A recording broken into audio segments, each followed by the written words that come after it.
Inside Tonight with Jamie Bowles starts now. Thanks for staying with us here at 7:30. We begin this half hour making the grade. Earlier this month, we told you more than 10,000 teachers quit their careers last school year here in North Carolina. That is the highest turnover rate the state has seen in 2 decades. So who's leaving? Well, the turnover rate was highest among new teachers, with 1 in 4 leaving after their first year on the job. Braxton Becoats, though, he has stuck around. He's been a teacher for 6 years, currently works at Harding University High School. He believes pay and being overworked are reasons why people in his profession are dwindling. Take a listen. Some people come into the education arena and quickly realize that it's more work for a lot less money, and they're like, do I really want to be a teacher? Do I really want to do this? Now, those questions are certainly valid here, and right now the state's base salary for new teachers sits at $39,000. Now, that's going to go up to $41,000 by the end of next school year, but is that enough? Not really. When they raise state pay, that affects our pay, but I mean, 1%, 2%, that's not, it's a raise, but it's not really a raise. They should also consider the cost of living, because, I mean, in Mecklenburg County, the cost of living is quite high. Well, he's right about that. The average listing price of a house in Charlotte right now, more than $500,000. An average one-bedroom apartment, that'll cost you more than $1,400 a month, which means the income needed to rent that apartment is nearly $60,000 per year. This is why the superintendent of Charlotte-Mecklenburg Schools, Dr. Crystal Hill, wants to boost the base salary for CMS teachers and staff. The district wants to raise current starting pay for district teachers to $46,636, which, according to that math we just did, still not a livable wage in Charlotte, but at least a little closer. Superintendent Hill also wants millions more to get staff like secretaries and cafeteria workers up to $20 an hour. For that to happen this year, it will have to be in the form of a bonus. The pushback with a bonus comes taxes, and that equals less money going into workers' wallets. If we asked some of our lowest paid employees, even if it's taxed a lot, if you end up with $200 more than you did last year, who's going to say no to that?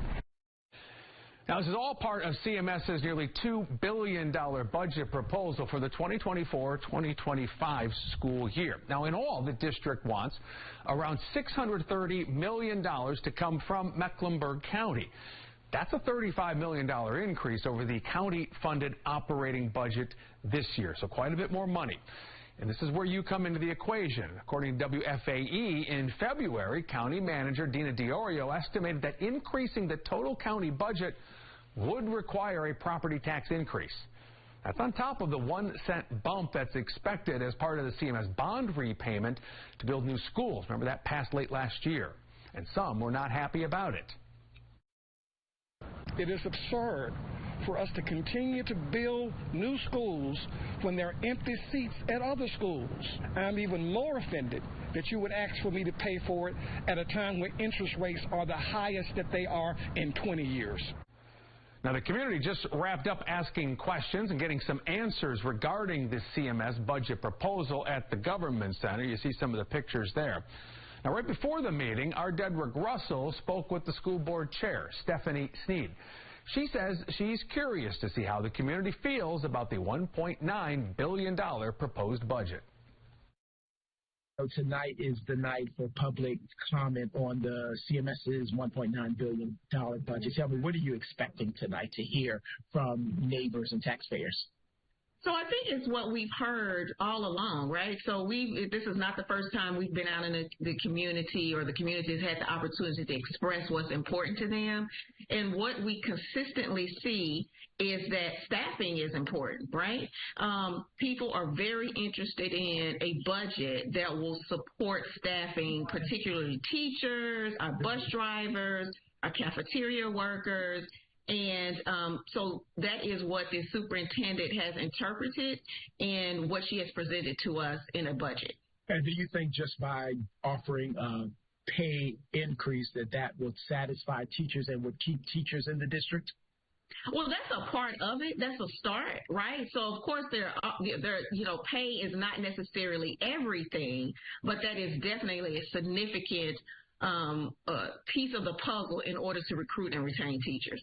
People say if I look at the budget, I can tell you where your heart is and where your priority is. So if we look at CMS's budget as is, or the superintendent's budget, will we see that students are number one, or will we see that teachers are number one? Well, they go hand in hand, right? So, in order to have students and productive students to make sure we reach our board goals, we have to have teachers. Like, we can't do it without teachers. So it's a symbiotic relationship.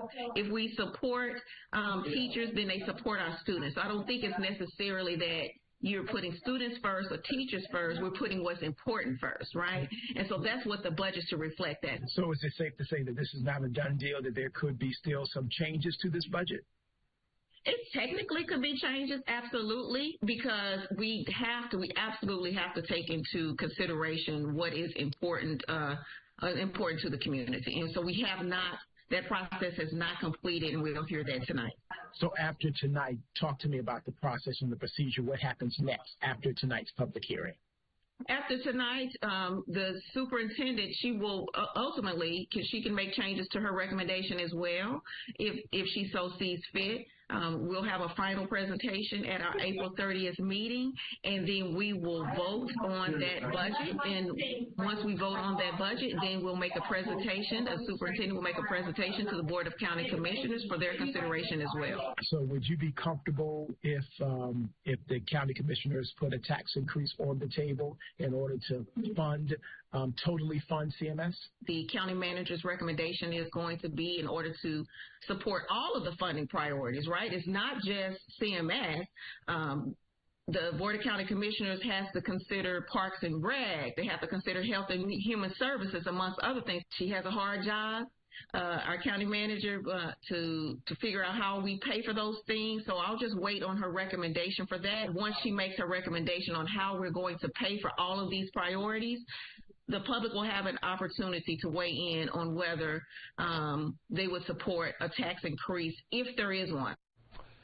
So again, the school board expected to vote on the nearly $2 billion budget next Tuesday, April 30th, and it'll be the county coming up to bat. We'll keep you updated on what is decided. Well, on your side tonight, talking about the impact of state-by-state abortion laws. The overturning of Roe has created a surge in new legislation in state capitals across the country. And it's put North Carolina on a bit of an island when it comes to access here in the Southeast. In South Carolina and Georgia, abortion essentially banned after the 6th week of pregnancy. In Tennessee and Alabama, it's completely banned with just a few exceptions. Right now, a woman can seek an abortion in North Carolina up to the 12th week of pregnancy.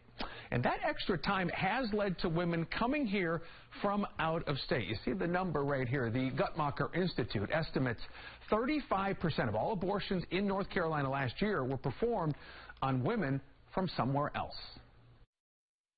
So we're getting a lot of out-of-state patients from Georgia, Tennessee, Alabama, and now we're expecting an influx from Florida. Florida, May 1st, is going to have a 6-week ban. North Carolina is going to be the closest place to Florida where you can get an abortion past 6 weeks. Florida is responsible for 1 in 12 abortions, so that's going to be a significant surge of patients potentially coming to North Carolina Clinic. Alexandria Sands from our news partners at Axio Charlotte has been reporting on this issue. She's been talking to those who run clinics in the state, and they say they're worried about a potential influx once Florida's new law kicks in. What are the practical effects of this for clinics here in our area? What are they expecting? They don't really know what to expect, but they're already pretty much at capacity.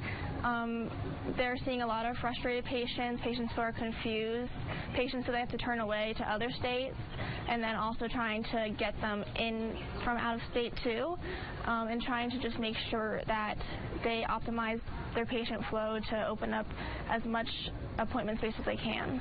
Are they looking at expansion, or do they have staff? Is they have trouble hiring? I mean, how is that working for them? I think that The main issue is you're seeing a lot of other abortion clinics close in other states as these bans go into effect.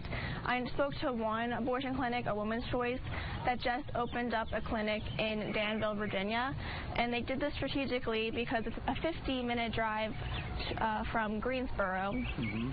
So they could send patients who might be at that 12-week mark who come to North Carolina. If they're at that 12-week mark, they can go to this new clinic in Virginia. Another issue is those who come to North Carolina don't know our laws. While we're at 12 weeks, it's not abortion on demand. Yeah, one of the most frustrating things I've heard from the abortion providers is the 72-hour window that patients have to wait for. When they go in to get an abortion, a lot of times they don't know that they have to have this first in-person visit, wait 72 hours, and then come back to get an abortion. And that becomes an issue for people who might have traveled out of state and they can't take time off work, or they have to reorganize how they're going to take care of their child. Maybe they had left them with a family member or a babysitter, and they have to figure out their child care situation, and it becomes sort of like a week-long ordeal, and it just adds to some of those barriers of accessing abortion. North Carolina's abortion law is being challenged in court. Those suing say the law has numerous inconsistencies and irrationalities, their words. One issue is that 72-hour waiting period. It does not include emergency exception policies that have previously existed. A trial in that case is expected this summer. South Carolina's ban also being tested in court. Right now it's illegal to get an abortion after a heartbeat is detected, which is usually around 6 weeks.